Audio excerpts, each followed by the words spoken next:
날마다 성령의 지혜와 능력을 다하여 주시고 말씀을 준비할 때마다 신령한 은혜로 채워주옵소서. 또한 목사님의 가정을 주님께서 친히 보호하시고 사모님과 자녀들에게도 동일한 은혜와 평강을 허락하셔서 목양의 길을 기쁨으로 감당하시게 하옵시고 교회가 더욱 하나가 되어 목사님과 함께 주님의 비전을 이뤄가는 공동체가 되게 하여 주옵소서. 주님, 오늘 드려주는 이 예배가 우리의 형식적인 모임이 되지 않게 하시고 살아계신 하나님을 만나는 복된 시간이 하게 하옵소서. 찬양과 기도의 말씀 속에 성령께서 친히 역사하시고 우리의 굳은 마음을 새롭게 하시어 심한 심령을 치유하시고 지친 영혼의 위로와 소망을 더하여 주시옵소서. 이 모든 말씀을 우리를 구원하시는 지금도 살아서 역사하시는 우리 주 예수 그리스도 이름으로 간절히 기도드렸사옵나이다. 아멘. 오늘 우리에게 주시는 말씀은 요한복음 6장 35절로 40절 말씀 되겠습니다. 요한복음 6장 35절로 40절 말씀입니다. 제가 봉독해 드리겠습니다. 예수께서 이르시되 나는 생명의 떡이니 내게 오는 자는 결코 줄이지 아니할 터이요 나를 믿는 자는 영원히 목마르지 아니하리라. 그러나 내가 너희에게 이르기를 너희는 나를 보고도 믿지 아니하노다 하였느니라. 아버지께서 내게 주시는 자는 다 내게로 올 것이요 내게 오는 자는 내가 결코 내쫓지 아니하리라. 내가 하늘에서 내려온 것은 내 뜻을 행하려 함이 아니요 나를 보내신 이의 뜻을 행하려 함이니라. 나를 보내신 이의 뜻은 내게 주신 자 중에 내가 하나도 잃어버리지 아니하고 마지막 날에 다시 살리는 이것이니라. 내 아버지의 뜻은 아들을 보고 믿는 자마다 영생을 얻는 이것이니 마지막 날에 내가 이를 다시 살리라 하시니라. 아멘. 오늘 하나님 말씀 중에서 큰 은혜 있기를 간절히 소망합니다. 옆 사람과 인사하겠습니다. 참 잘 오셨습니다. 좋은 일이 있을 겁니다. 한 번 더 인사하겠습니다.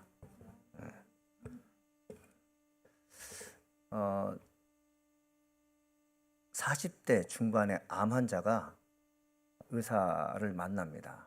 왜 만나는가 하면 며칠 전에 CT 촬영을 했는데 이 뱃속에 암세포가 얼마나 전이됐는지 알기 위해서 환자가 의사를 찾았습니다. 의사는 환자에게 암세포가 이미 신체 여러 부위로 많이 전이되었다고 설명을 해줬어요. 그 말을 들은 환자는 이제는 더 이상 희망이 없다는 생각이 들었던지 깊은 한숨을 쉬며 좌절에 몸짓을 부리기 시작했습니다. 이성을 잃었어요.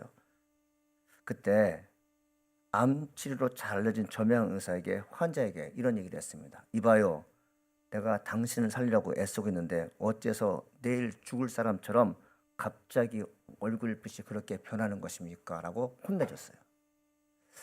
그 의사는 어떤 의사였냐면 내가 당신의 병을 고쳐줄 건데 왜 이렇게 의심하고 불안해하느냐 이 얘기였습니다. 사실은 이 환자가 찾은 의사는 그 병에 있어서 그 암병에 있어서 최고의 권위자였습니다. 소문이 났죠. 이분에게 찾아가면 병을 고쳐준다라.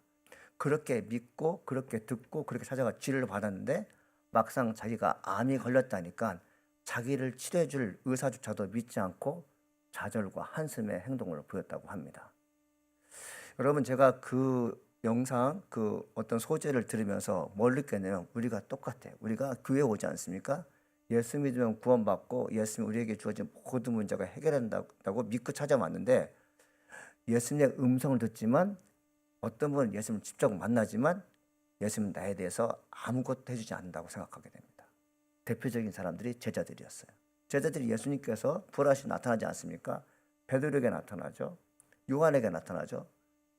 사람들이 나타났지만 당신이 누구입니까? 라고 묻습니다. 엠마오로 가는 길에도 곁에서 예수님께서 한참 먹고 있는데 그분이 예수님인지 몰라요. 신앙이란 뭐냐면 예수님의 말씀을 믿고 그리고 그냥 살아가는 것입니다. 순종하며 살아가는 것입니다. 여러분, 나 자신이 암 환자 같다는 생각을 할 때가 있어요. 저도 마찬가지입니다. 분명히 나를 치유해 주실 예수님이 계시는데 전혀 예수님이 인식되지 않는 거죠. 여러분, 우리에게서 가장 힘든 게 무엇이냐면 예수님께서 내 문제를 진짜 해결할 줄 믿는 시절이 과거에 있었지만 점점 가면서 예수님이 나 무슨 상관이 있는가 하는 생각들을 참 많이 하게 됩니다. 그 생각이 지나치게 되면 인간의 의지와 인간이 갖춘 지식으로 뭔가 하려고 하는데 잘 되지 않는다는 거죠. 여러분, 예수님이 어떤 분이라고 생각하십니까? 예수님은 여러분에게 어떤 분이세요? 여러분 나름대로 예수님 이런 분이에요, 저런 분이라고 얘기하지 않습니까? 오늘 성경 본문에는 예수님이 어떤 분인지 자기 자신을 소개하고 있습니다. 셀프 인트로덕션이라고 해서 셀프 소개를 하고 있어요. 예수님께서 자기 자신을 뭐라고 얘기했냐면 이렇게 얘기하십니다. 요한복음 6장 39절 말씀인데, 나를 보내신 이의 뜻은 내게 주신 자 중에 내가 하나도 잃어버리지 아니하고 마지막 날에 다시 살리는 이것이니라. 저는 개인적으로 이 말씀을 깊이 묵상할 때가 있습니다. 그리고 예수님의 말씀 가운데 가장 기억에 남는 말씀이기도 하고요. 아마 평생 살아가면서 이 말씀은 제게 꼭 필요한 말씀이라고 저는 믿고 있습니다. 예수님께서 뭐라고 말씀하셨냐면, 나는 아버지께서 나를 보내셨는데 아버지께서 나를 보내신 목적은 내게 보낸 사람을 한 사람도 잃어버리지 않고 마지막 날에 구원받게 하려 합니다. 이게 바로 예수님의 자기의 소개였습니다. 예수님은 그걸 마음속에 누가 있었냐면 사람이 마음속에 있었습니다. 어떤 사람이요? 하나님께서 보내신 사람이 마음에 있었습니다. 여러분 지금 교회 오셨잖아요. 여러분 교회 온 것이 여러분의 의지와 여러분의 생각으로 오셨다면 오고 싶으면 오고 그리고 가고 싶으면 가고 그럴 것입니다. 그런데 분명한 것은 하나님께서 여러분들 이곳에 보내주셨습니다. 예수님 여러분에게 말씀을 증거하는 것이죠. 여러분 제가 여러분에게 질문하겠습니다. 예수님께서 여러분 찾아가신 게 맞아요? 아니면 여러분이 예수님께 찾아온 게 맞아요? 이게 참 중요한 것인데, 예수님이 만약에 여러분을 찾아가셔서 구원하시는 사람이 있다면 예수님께서 보시기에 마음에 드는 사람을 구원하기로 마음먹을 것입니다. 마치 예수님께서 우리가 아다시피 거레세 지방 같은 데 갔을 때 예수님께서 이렇게 말씀하잖아요. 만일에 내가 여기서 예전에 선지자들처럼 깊은 영성을 가지고 복음을 증거했다면 이것보다 더 큰 구원이 있겠다. 그러면서 예수님께서 말씀하시면 내가 너희를 구원하는 거 내 마음이다. 그렇게 말씀하실 때가 있어요. 자, 반대로 이렇게 얘기할 때가 있습니다. 만일에 여러분이 지금 여기 계시는데 하나님께서 여러분들을 예수께 보내주셨어요? 그러면 예수님은 어떤 마음을 가질까요? 하나님이 여러분을 보내주시면 예수님은 순종의 대명사이고 순종의 아들이기 때문에 아버지가 부탁한 것을 결코 외면하지 않습니다. 여러분이 어떤 사람인 것 같아요? 예수님께서 찾아가서 정말 구원해주고 싶고 도와주고 싶은 만큼 인품과 그 다음에 여러분이 생각을 갖고 있는 사람들입니까? 아니면 나는 도저히 예수 믿는 것과 거리가 멀어서 남들 모르게 악을 도모하고 그리고 수없이 많은 악을 행했는데 하나님께서 말씀하시기를 너는 예수께 가라. 근데 예수님께서 딱 보니까 이 사람 보통 사람이 아니에요. 전혀 구원받을 만한 생각을 하지 못하고 이제 살면서 많은 죄를 저질렀어요. 그런데 하나님께서 명령하신 것입니다. 이 사람을 내가 받아라. 그럼 예수님은 어떻게 하겠습니까? 꼼짝없이 받은 것입니다. 여러분 어떤 사람이세요? 착한 사람이어서 예수님께서 말씀하시니까 아멘하고 구원에 이른 사람입니까? 아니면 정말 많은 시간 하나님 말씀 듣기를 거부하며 보이지 않는 곳에서 많은 악을 저질렀음에도 불구하고 하나님의 은혜를 힘입어서 예수님께서 여러분을 구원하신 사람입니까? 많은 사람은 자기 의가 남아있기 때문에 나는 죄가 없다고 생각합니다. 그러나 그렇지 않습니다. 인간은 평생 살면서 죄 가운데 묻어 살 수밖에 없고요. 어느 누구도 나를 의인이라고 할 수가 없습니다. 그래서 인간의 입으로 정죄할 수 없어요. 야고보 사도가 뭐라고 말합니까? 내가 누구를 정죄하냐? 정죄할 사람 딱 두 사람이라는 거죠. 율법을 만든 사람이면 네가 정죄하라. 즉 법을 만드는 사람이면 네가 정죄하라. 두 번째 뭡니까? 너가 죽었던 자를 다시 살릴 수 있는 능력이 있다면 사람 정죄 좋다고 얘기해요. 그런데 이 땅에 사는 사람 가운데 법을 만들었습니까? 법을 만들지 못해 우리가. 왜? 사람이 무엇이 옳고 그른지 대해서 정확하게 분별하는 능력이 우리에게는 없습니다. 누가 있냐? 예수님밖에 없어요. 여러분 죽은 자를 살릴 수 있는 분이 누구십니까? 예수님밖에 없어요. 그래서 우리 인간의 입에서는 사람을 정죄하고 판단을 가급적 줄이는 것은 뭐냐면 사람을 살리고 죽는 것이 우리의 권한이 아니기 때문에 사람을 정죄하는 것을 가급적 피하셔야 됩니다. 할렐루야. 사랑하는 여러분, 권사님들, 사실은 성경 전체에서 요한복음 6장 전체를 읽고 나름대로 해석하고 나름대로 은혜 받고 나름대로 남들에게 전달할 수 있다면 성경 잘하는 분들입니다. 사실은 요한복음 6장은 예수님께서 편안하게 계신 것 같지만 가장 어려운 구절이 요한복음 6장이에요. 이 말씀이 여러분 이해가 된다? 이건 하나님의 큰 은혜이죠. 여러분, 예수님께서 하나님께서 보내신 사람 하나도 잃어버리지 않는다고 말씀하셨어요. 잃어버린다는 것이 무슨 뜻이냐면은 되게 소중한 것이 잃어버릴 때 잃어버렸다고 합니다. 여러분, 물건을 잃어버렸어요? 근데 물건 잃어버렸다고 이해하는 것은 뭘까요? 내게 소중한 거기 때문에 잃어버렸다고 이해합니다. 근데 물건 잃어버린데도 아무런 쓸모가 없으면 뭐라고 하냐면 없어도 괜찮다고 합니다. 자, 사람은 어떤 것일까요? 곁에 있어서 큰 의미가 없는 사람은 자리를 비워도 잃어버렸다는 얘기 안 합니다. 어떻게 말하냐면 없어도 별 상관이 없다는 얘기합니다. 그런데 예수님께서 사람을 두고 잃어버리지 않았다는 것은 뭐냐면 그 사람 잃어버리면 안 되는 사람이라는 거죠. 예수님께서 뭐라고 말씀하시면 하나님께서 다 내게로 보냈는데 나는 그들을 내쫓지 않겠다 하시는 것은 뭐냐면 예수님께서 맡으신 사람들은요 다라는 말이 포함되고 있어요. 의인이든 죄인이든 가난하든 병든 자든 배우든 못 배우든 상관되지가 않아요. 다 오는 것입니다. 여러분 마음속에 사람을 가려서 생활하는 사람 있어요? 못 배웠기 때문에 안 돼. 잘 배웠기 때문에 받아야 돼. 부자이기 때문에 받아야 돼. 이거 하나님께서 원치 않는 거죠. 예수님은 그 모든 사람을 다 받아들였습니다.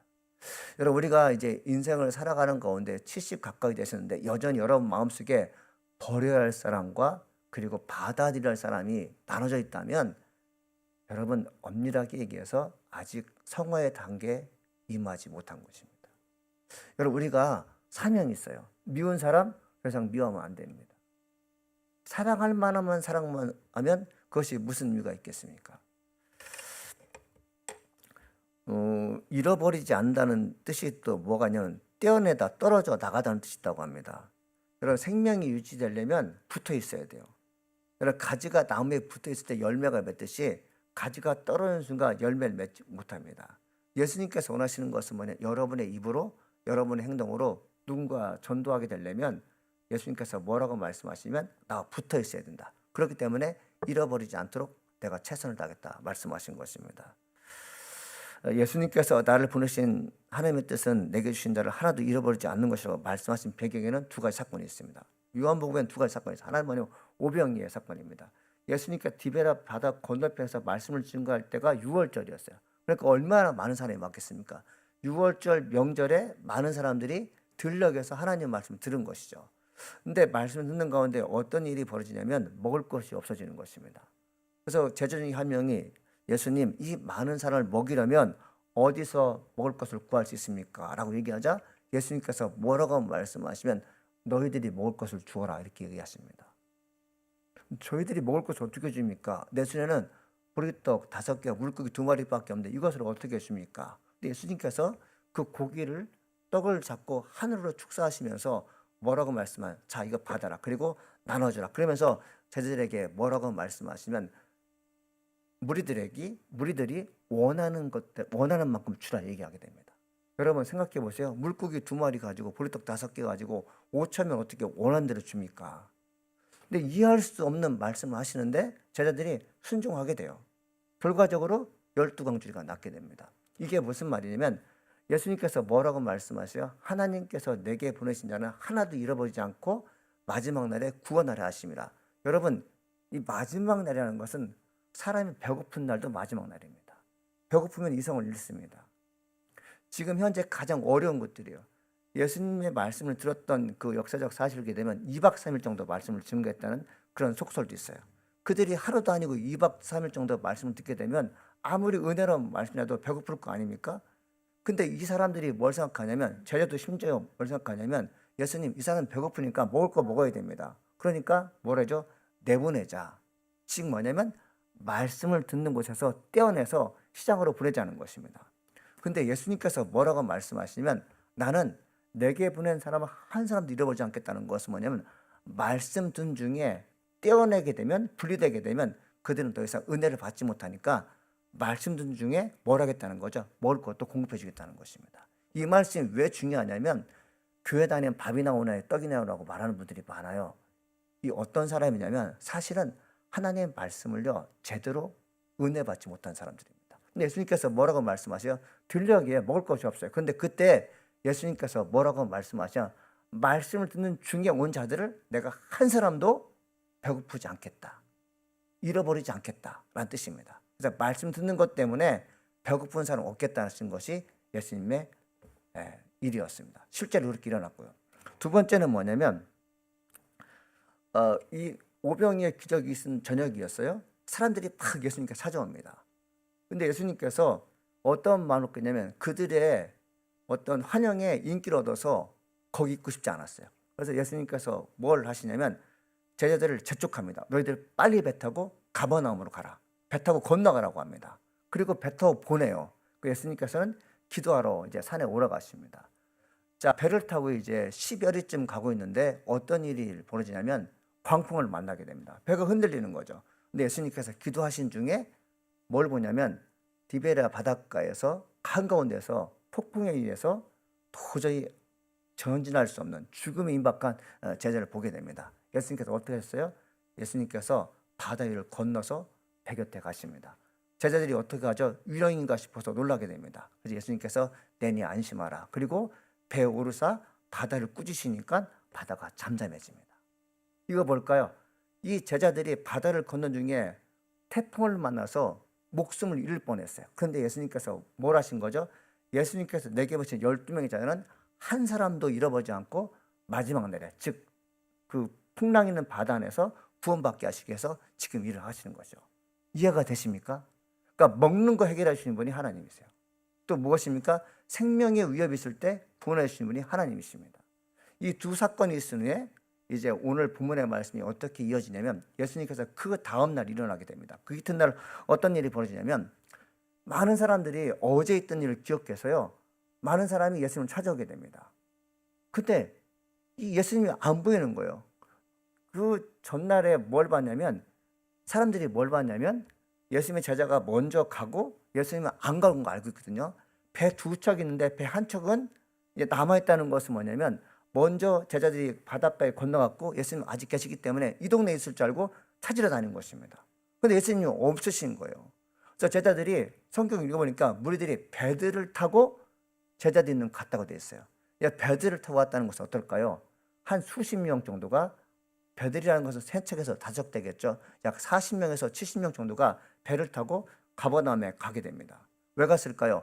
혹시 예수님이 어디 계신지 제자들에게 묻기 위해서 간 건데 제자들은 알고 계셨죠. 여기 와 계신 거. 그래서 무리들이 배를 타고 가버나움에 도착하는데 예수님께서 그곳에 계신 것입니다. 그래서 무리들이 뭐라고 말하면 예수님 여기 어떻게 오셨습니까? 라고 얘기하세요. 예수님은 초월적인 존재입니다. 편재하신 어디에나 계신 분이에요. 눈 깜짝할 때 지구를 10바퀴 돌 수 있는 분이고 우주와 지구를 왔다 갔다 하시는 분이죠. 근데 아직도 무리들은 예수님이 하나님의 아들이라는 것을 몰라요. 예수님께서 이 뭐라고 아주 유명한 말씀하시냐면 이렇게 말씀하십니다. 무리들이 찾아왔을 때 이런 얘기예요. 내가 진실로 진실로 너에게 이르노니 너희가 나를 찾는 것은 표적을 본 까닭이 아니요 떡을 먹고 배부른 까닭이라. 썩을 양식으로 하여 일하지 말고 영생하도록 있는 양식으로 하여 하라. 이 양식은 인자가 너에게 주리니 인자는 아버지 하나님께서 인치신 자니라. 이 말씀하십니다. 사랑하는 여러분, 이 말씀을 잘 이해하셔야 돼요. 이 말씀이 왜 이렇게 중요한가 하면 예수님께서 뭐라고 말씀하신 거죠? 너희들이 지금 나를 찾아온 것은 썩을 양식을 구하기 위해서 온 것이다. 지금 먹으면 나가고 그리고 죽는 날까지 먹는 그 음식을 구하기 위해서 왔다. 예수님 한 번도 오병이의 기적을 베푸셔서 배고픈 나를 먹게 하소서라는 거죠.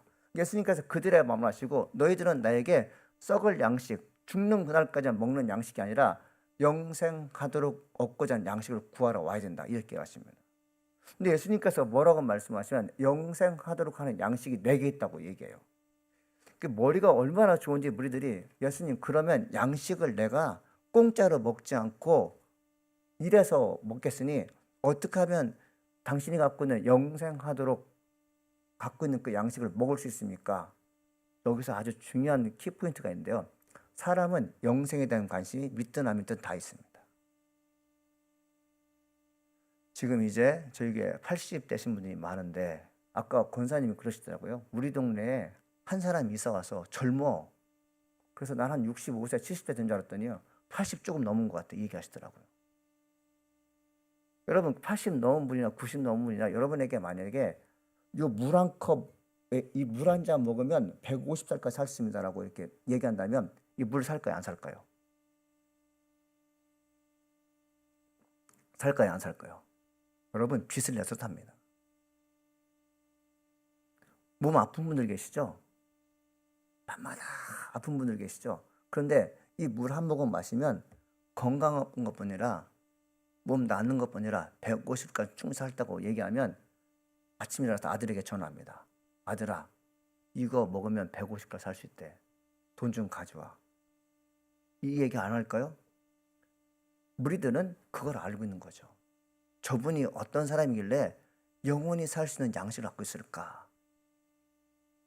이 질문이 아주 기가 막힌 질문입니다. 여러분 교회 오셔서 이 질문을 하셔야 돼요. 하나님, 내가 교회 왔는데 내가 영원히 살고 싶은데 어떻게 하면 영원히 살 수 있습니까? 목사님은 수없이 많은 시간 영생에 대해서 말씀하시는데 나는 영생이라는 개념을 알고 있지만 어떻게 하면 영원히 살 수 있을까에 대해서 잘 모릅니다. 가르쳐 주옵소서. 이 진지한 기도가 나와야 되죠. 예수님께서 뭐라고 말씀하신지 아십니까? 영생하도록 하기 위해서 일을 해야 되는데 어떤 일을 하면 내가 영생할 수 있습니까? 라고 질문하는 무리들에게 이렇게 말씀하십니다. 예수께서 대답하여 이르시되 하나님께서 보내신 일을 믿는 것이 하나님의 일이니라. 아멘. 뭐요? 영생하려면 하나님의 일을 해야 되는데 하나님의 일이 뭐래요? 하나님께서 보내신 예수를 믿을 때 영생이 일어나는 것이죠. 할렐루야. 여러분 교회 와서 일하려고 하지 마십시오. 예수를 믿는 일에 많은 시간을 가지십시오. 믿음이 없이는 하나님 기쁘시게 할 수 없습니다. 사랑하는 여러분, 많은 분들이 왜 교회 왔다가 시간이 지나면 안 오고 그럴까요? 그건 뭐냐면 예수를 여전히 믿지 않아서 그렇습니다. 교회는 여기는 교인과 성도로 나눠요. 그냥 참석하는 사람들은 교인이고 성도는 예수를 하나님의 아들을 믿고 그분을 믿을 때 영생이 이른다는 걸 아는 분들이죠. 여러분, 연연된 말씀이지만 영생에 대해서 관심이 없으면 세상 일에 너무 관심이 많습니다. 여러분이 믿음이 있고요. 정말 신실한 크리스찬이라면요. 하나님의 아들 예수를 믿지 못하는 아들, 딸로 인하여 많이 우셔야 돼요. 세상에서 힘든 것이 있습니다. 일하는 것보다 더 힘든 게 뭐예요? 기도하는 게 힘들어요. 우는 게 힘듭니다. 우는 거 억지로 울 수 없어요. 영혼이 지옥 가는 것 때문에 운다? 여러분 그것에서 우는 적이 몇 번이나 되십니까? 예수님께서 그 얘기 하신 거죠. 야, 너희들이 암탉이 병아리가 아니라 뭐죠? 예, 맞아요. 병아리를 품고 독수리로부터 보호받는, 그러니까 내가 죽는 한에 있어도 새끼를 살리는 그런 열정 너에게 본 적이 없다 얘기하시죠. 여러분 우리가 남편이 교회 안 다니고 자녀가 교회 안 다니고 그리고 형제 자매가 여전히 어딘가 모르게 교회 밖을 떠났는데 그건 뭘까요? 영생을 믿지 않기 때문에 그래요. 죽음의 세계를 믿지 않기 때문에. 그것은 뭐냐면 성령이 그들로 하여금 죽음과 삶에 대해서 깨닫지 못하기 때문에 그렇습니다. 여러분 우리가 아무리 똑똑해도요 구원에 이르는 지혜가 없으면 미련한 자입니다. 교회는 그걸 얘기하는 거죠. 세례 요한은 죽는 그날까지 그 얘기에다가 죽었어요. 사랑하는 여러분, 여러분에게 도전이 있습니다. 뭐냐면 여러분이 먼저 영생의 체험을 하셔야겠죠. 예수를 믿는 믿음이 견고해야겠죠. 그런 다음에 여러분이 그 예수를 믿는다면 그 믿음이 얼마나 좋은지, 영생이 이르는 것이 얼마나 좋은지 설명해주고 전도했지 않겠습니까? 이게 안 되면 여러분 아무리 목사를 할지라도 아무리 장로를 할지라도 우리가 하나님 나라 가서 책망받습니다.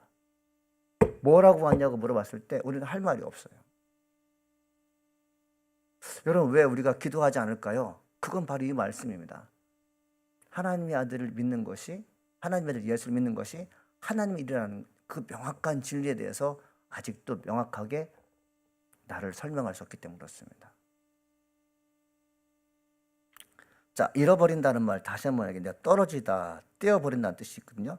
이게 아픈 감정을 뜻한 것이라고 합니다. 여러분 사랑받고 싶은데 나를 떼어내는 사람들이 있어요. 함께 있어야 하는데 버림받는 경우가 있습니다. 여러분 버림받는 경우 있죠? 버림받은 경험이 있죠? 이게 사랑하는 사람부터 분리되는 것입니다. 이게 잃어버린 거래요. 예수님께서 보시기에. 가족으로부터 분리돼요. 그리고 학교 내에서 분리돼요. 그리고 공장에서 분리돼요. 사람 있는 곳에 늘 분리됩니다. 무엇 때문에? 가진 것이 없어서. 무엇 때문에? 못 배워서. 무엇 때문에? 권위가 없어서. 무엇 때문에? 인격이 안 돼서. 이 모양 저 모양 다 따져서요. 나를 사람이 떼어놓습니다. 근데 예수님께서 뭐라고 말씀하시면 그 떼어놓는 자들을 하나님께서 거두어서 내게 보내면 내가 다 품겠다고 얘기하세요. 할렐루야. 여러분, 교회에 그냥 겉으로 다니지 마세요, 여러분들. 진지하게 다니셔야 됩니다. 진지하게. 고향집 발견했을 때 충격적인 이야기를 동생이 해주는 거예요. 그 동네에 이제 뭐랄까요, 그 좋은 그 환경이 뒤에는 산이 있고 앞에는 농가 밭이 있고 저수지 같다 보니까 돈 많은 사람이 저희 동네에 살기 시작합니다. 제가 10여 년 전에 갔을 때 동네가 40%밖에 안 됐는데 지금 앞 동네 포함해서 200채가 넘어요. 시골동에 200채가 넘는 거 엄청나게 큰 동네입니다. 근데 거기에 누가 와 사냐면 미군들이 와 살아요. 평택에 미군 기지가 있는데 미군 기지에 사람이 살지 않고 1시간이나 30분 거리에 있는 전원주택단지에 집을 렌트해서 미군들이 많이 살게 됩니다. 근데 그 동네가 너무 유명한 동네 소문나다 보니까 은퇴하신 분들, 돈 많은 사람들이 거기다 집을 짓고 살아요. 그러니까 동네가 아주 난개발이 돼서요. 아름다운 자연을 많이 훼손했어요. 그곳에 누가 왔냐면 가족들로부터 버림받고 50인 노총각인 한 사람이 저희 집, 아버지 집 곁에 이제 집을 짓고 살아요. 혼자 사니까 정이 많은 아버지가, 어머니가 먹을 것도 주고, 그리고 이제 친구가 되어줬어요. 그분은 저희를, 아버지를 아버지처럼 여겨요. 근데 이분에 당뇨가 있어요. 50살 먹으면 당뇨가 있습니다. 그래서 아버지가 술이나 뭐 밀가루 음식 덜 먹고 자연 음식 많이 먹어라 이런 얘기 하는데 잘 말을 듣지 않아요. 근데 한동안 잠깐 이제 신경을 쓰지 않는데 이제 가끔 집에 찾아오고 전화했는데 소식이 안 들리는 거죠. 아버지가 불안했던지 제 동생이 찾아가서 그 집 한번 가보라고 했어요. 그래서 아들이 가서 문을 두드렸는데 인기척이 없어요. 근데 문이 반 열린 거죠. 열어봤어요. 사람이 없습니다. 근데 화장실에 문이 반 열렸어요. 들어가 봤더니 그 50대 중반에 있는 남자가 변기에 앉아 죽어버렸어요. 3일 됐습니다. 동생이 이걸 먹고 충격을 받았어요. 가뜩이나 좀 아픈 나이인데. 그래서 경찰이 와가지고 이수사조사해서 나중에 아무런 혐의가 없고 병으로 누가 돌보지 않아서 죽었다고 했죠. 이 사람은 왜 죽었을까요? 분리되어서 그렇습니다. 가족으로부터 떼어져서 그래요. 지금 뭐냐? 자기 잃어버린 영혼이죠. 예수님은 어떤 분이냐면 잃어버린 자를 내가 다 거두어주겠다고 말씀하세요. 사랑하는 여러분, 병기에서 죽는 사람이 어떤 사람들입니까? 불쌍한 사람들이에요. 지금 불쌍한 사람은 어떤 사람일까요? 하나님의 성령 잊지 않은 사람이 불쌍한 사람입니다. 이 예수님께서 내가 잃어버린 자를 하나도 놓치지 않고 마지막 날에 다 구원하겠다는 것은요, 보통 진영과 보통 의지가 아니고서는 할 수가 없는 것입니다. 누가 감히 하나님의 성전에서 나는 예수님처럼 살고 싶어요, 나는 예수님 닮은 제자예요 라고 말할 수 있습니까? 그 얘기는 일제입에서 나오면 안 되는 얘기입니다. 사랑하는 여러분, 우리 다시 한번 결의를 해야 돼요. 어떤 결의요? 잃어버린 영혼 찾아야 됩니다. 할렐루야. 예수님께서 그 병기에 죽은 중년의 남자를요, 하나도 잃어버리지 않겠다고 하셨는데 우리가 어떤 사람이 되냐면요, 그들을 돌볼 자격이 우리에게 있어요. 우리가 그러는 것입니다. 사랑하는 여러분, 너무 자기 본위 위주로 살지 마십시오. 내 이웃이 지금 어떤 위치에 있는지 살펴보는 것이 너무 중요합니다. 여러분, 제가 두 가지 예를 들어 볼게요. 여러분 어떤 분인지 한번 생각해 보세요. 나는 사람 만날 때마다 저 사람이 나에게 무엇을 주기를 은근히 기대하며 사는 사람입니까? 이 얘기가 똑같죠. 나는 저에게 어떤 투자를 하게 되면 저 사람 나에게 뭔가 줄 거야. 이런 사람이라는 거죠. 이게 거래적 사람이라고 합니다. 근데 어떤 사람이냐면 내가 무엇을 주었을 때 저 사람이 예수 믿었으면 참 좋겠다. 내가 뭔가 베푼 것에서 전혀 내게 이익이 안 돼도 좋으니 저 사람만 잘 됐으면 좋겠다. 이 사람이 변혁적 인간이라고 합니다. 여러분 어떤 사람이세요? 우리는 예수 믿고 구원받았다고 하지만 사람을 대할 때 늘 거래를 하게 됩니다. 내게 도움이 안 되면 내치는 경향이 있어요. 이게 뭡니까? 예수님 그걸 원치 않았어요. 내 몸이 죽어 십자가에 못 박혀 몸이 찢겨지는 한이 있어도, 그리고 양손과 발목에 못자국이 있어도, 피를 흘리며 죽는 그 시간이 있어도 나는 그 사람들 때문에 내가 유익된 일 없겠다. 내가 죽는 한이 있어도 죽어가는 영혼 살리겠다는 것이 예수님의 마음가짐이었어요.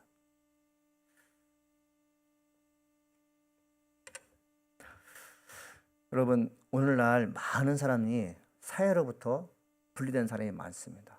가족으로부터 분리된 사람이 많습니다. 결과적으로 얘기하면 예수님으로부터 분리된 사람이 많습니다. 교회로부터 분리된 사람이 많습니다. 여러분, 혼자 예수 믿지 마시고 같이 예수 믿으십시오. 일루에서 기도하는 시간이 필요합니다. 많이 필요합니다. 어느 이제 목사님이 그런 얘기를 해요. 내가 정말 많은 시간 가족이 하나님과 연결되는 시간을 놓고 무수히 많은 시간 기도했지만 어느 누구도 알지 못한다 얘기합니다. 근데 결과적으로 예수님과 연결된 것을 본다 얘기하죠. 저는 그 얘기 들었을 때 우리가 할 일이 아닌가. 내가 하는 일에 대해서 누가 드러내놓고 칭찬받는 것보다도 묵묵히 잃어버린 영혼을 위해서 기도하는 것이 맞지 않는가. 여러분 그렇지 않습니까? 자, 제가 이 말씀을 묵상하면서 사도 바울이 생각났어요. 여러분, 예수님께서 이 말씀 하잖아요. 하나님께 내게 보내신 사람을 한 사람 잃어버리지 않고 마지막 날에 구원하기 위해서 내가 이 땅에 왔다.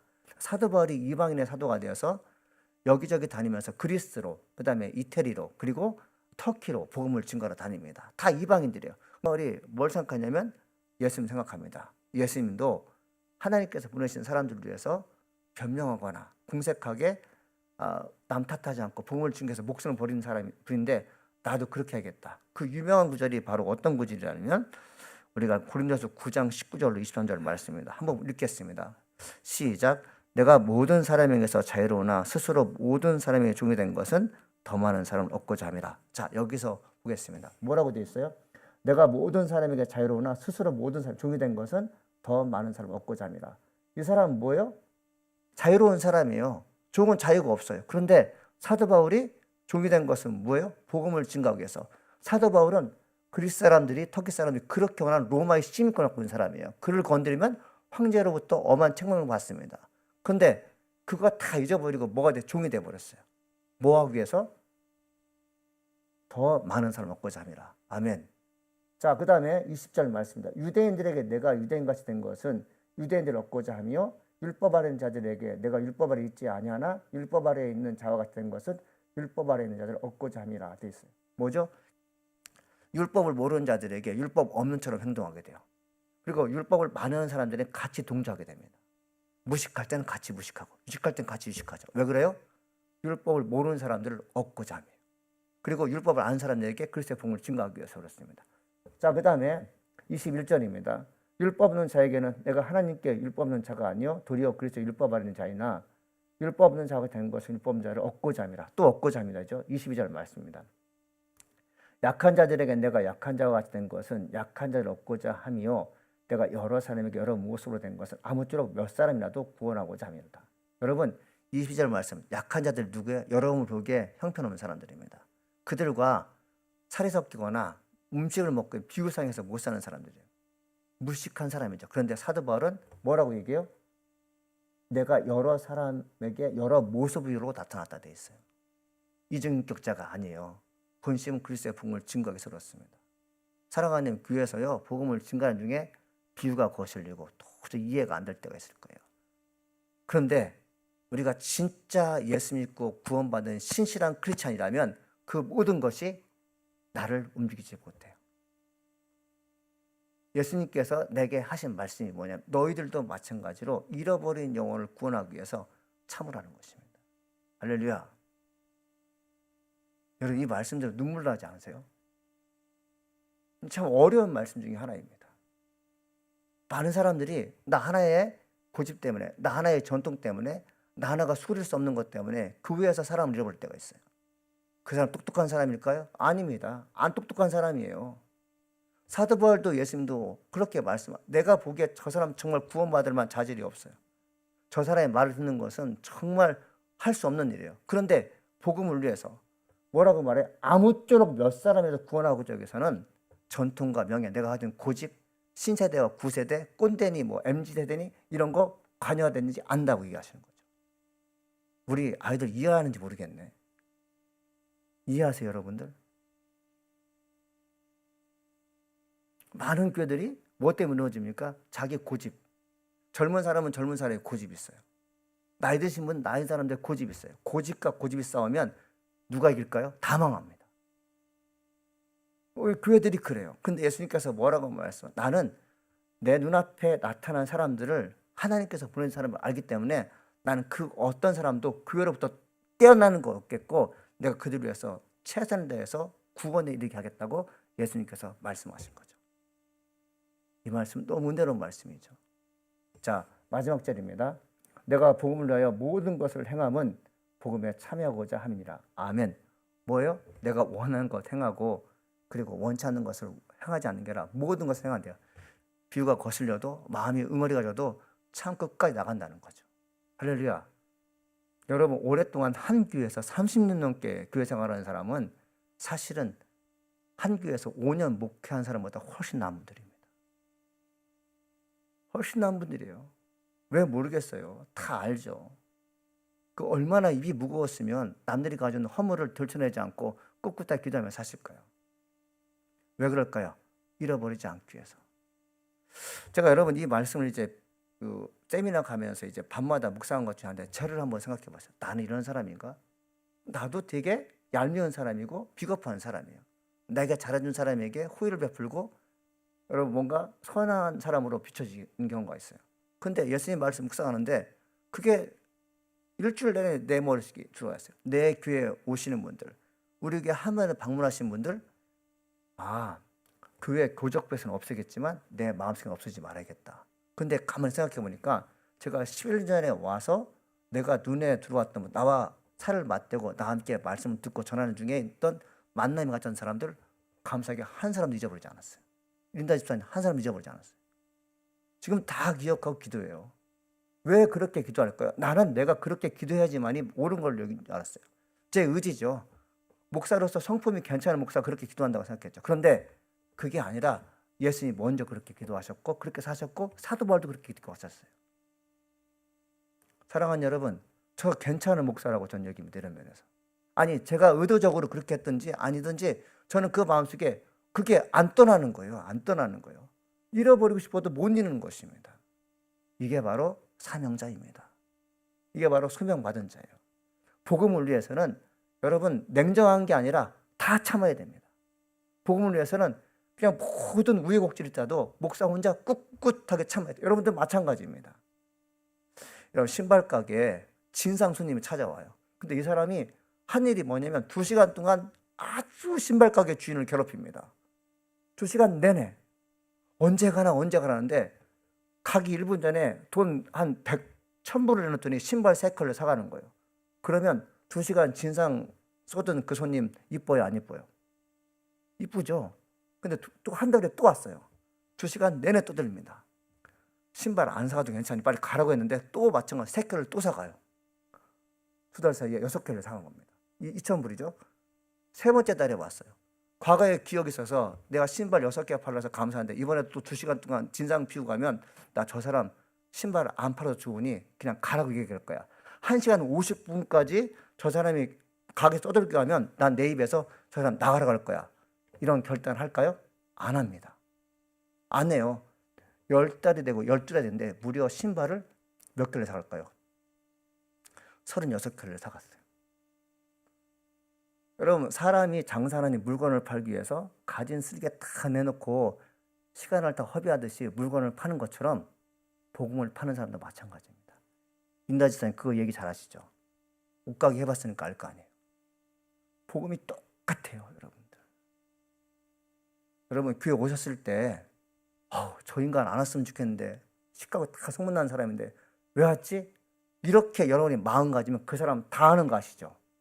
이 교회는 나를 원치 않는구나. 비유가 상해도 아이고 오셨냐고, 아이고 만나서 반갑다고, 저번에 그냥 중부시장에서 만났는데 또 만났다고, 아이고 이렇게 막 그냥 가진 쇼를 다 해야 돼요. 그게 뭡니까? 모든 것을 행하는 것입니다. 내가 이렇게 정말 철없이 어린아이처럼 그 사람에게 비유를 맞춰주는 것은 무엇 때문에? 아무쪼록 뭐예요? 몇 사람이라도 구원하고자 함이라. 아멘. 권사님들 집에 가서 할 수 있는 행동 다 하십시오. 막 쉬고도 하고 춤도 추고 그러십시오. 교회 한번 가자고. 네? 밤새 늦게 와도 어디 갔다는 얘기하지 말고 그냥 따뜻하게 맞이하십시오. 사도 베드로가 얘기하지 않습니까? 너희들의 행위가 믿지 않는 남편을 구원에 이르게 할 수 있다. 반대도 마찬가지죠. 사랑하는 여러분, 시간이 없습니다. 마지막 날이 언제 올지 아무도 몰라요. 시간이 없어요. 사랑하는 여러분, 다음 주에는 데리고 오십시오. 온갖 쇼를 다 해서 데리고 오십시오. 아멘. 이 말씀 참 예수님이 이렇게 사셨구나 생각하는데, 아우, 내가 그냥 이 밤마다 새벽 2, 3시에 깨가지고 말씀 묵상하는데 참 부끄럽기도 하고 잘한 것 있어서 스스로 칭찬하게 되는데 여전히 우리는 예수님을 따라갈 수 없습니다. 사랑하는 여러분, 예수님께서 말씀하셨어요. 나를 믿는 자는 결코 줄이지 아니할 것이요 나를 믿는 자는 영원히 목마르지 아니하리라. 할렐루야. 여러분이 가지고 있는 생명수가 혼자 마시지 마시고 같이 마십시오. 그래서 여러분과 더불어 여러 사람들이 구원에 이르는 도구가 되길 간절히 축원합니다.